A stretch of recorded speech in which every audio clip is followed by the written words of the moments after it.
ఒక వ్యక్తి రేవంత్ రెడ్డికి అత్యంత సన్నిహితమైనటువంటి వ్యక్తి. ఆయన తెలంగాణ కాంగ్రెస్ వర్కింగ్ ప్రెసిడెంట్ పదవి అడిగిండట. మీనాక్షి నటరాజన్ లేదు లేదు ఆయనకి ఇయ్యొద్దు పదవి, ఆయన రాజకీయ బ్యాక్గ్రౌండ్ ఏం కరెక్ట్ లేదు, పొలిటికల్ బ్యాక్గ్రౌండ్ అంత ఆగమాగం ఉన్నది, ఆయన ఏం Congress party senior leader original leader ఏం కాదు, ఆయనకే ఎట్లా ఇస్తారు, ఆయన బాగా ఎక్స్పీరియన్స్ ఏం కాదు, ఏకంగా కాంగ్రెస్ పార్టీ వర్కింగ్ ప్రెసిడెంట్ పదవి ఆయనకి ఇస్తే మిగతా వాళ్ళందరూ డిస్టర్బెన్స్ అవుతారు, ఇబ్బంది అవుతారు, సో కాంగ్రెస్లో పెంట అవుతుంది, ఇబ్బంది అవుతుంది, ఆయనకి ఇవ్వద్దని చెప్పి మీనాక్షి నటరాజన్ హైకమాండ్కి చెప్పిరట. ఆ తర్వాత రేవంత్ రెడ్డికి అత్యంత సన్నిహితమైన అదే వ్యక్తి మళ్ళా నాకు మంత్రి పదవి కావాలని కూడా అడిగితే రేవంత్ రెడ్డి ఎమ్మెల్సీ అని కూడా రెడీ అవుతుండే, కానీ మీనాక్షి మేడం ఆయనకు ఎమ్మెల్సీ చేయడం కరెక్ట్ కాదని చెప్పి అడ్డుకున్నారు. మీనాక్షి పైన కావాలని ఒక వ్యక్తి కుట్ర చేసి మీనాక్షి నటరాజన్ మధ్యప్రదేశ్ నుండి రాజ్యసభకు ఆమె నామినేషన్ దాఖలు చేసిరు, అఫిడవిట్ దాఖలు చేసిరు.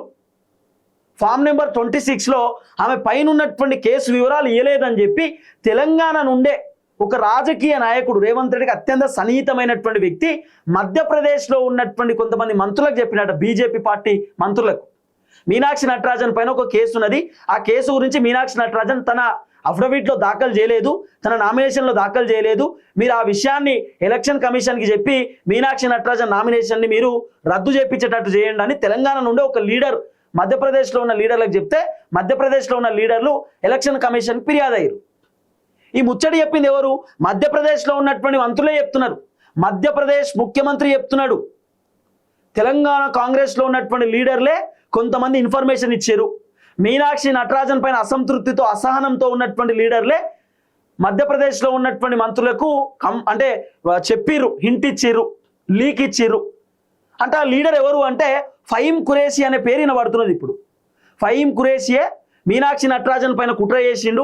ఫహీం ఖురేషీ మీనాక్షి నటరాజన్ పైన కావాలనే బురద జల్లేటటువంటి కార్యక్రమం చేసిండు. ఫహీం ఖురేషీ మీనాక్షి పైన అసంతృప్తితో ఉన్నాడు. కారణం, ఖురేషీకి Telangana Congress party working president పదవి మీనాక్షి నటరాజన్ ఇయ్యలేదు. ఒకవేళ హైకమాండ్ ఇద్దామనుకున్నా కూడా మీనాక్షి నటరాజన్ అడ్డుకున్నది, ఇవ్వద్దని చెప్పింది.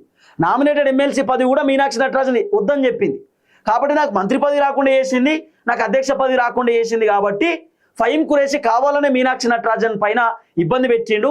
ఫహీం ఖురేషీ కేసు వివరాలు బీజేపీలకు ఇచ్చిందనేది ఒక పెద్ద చర్చన పడుతున్నది.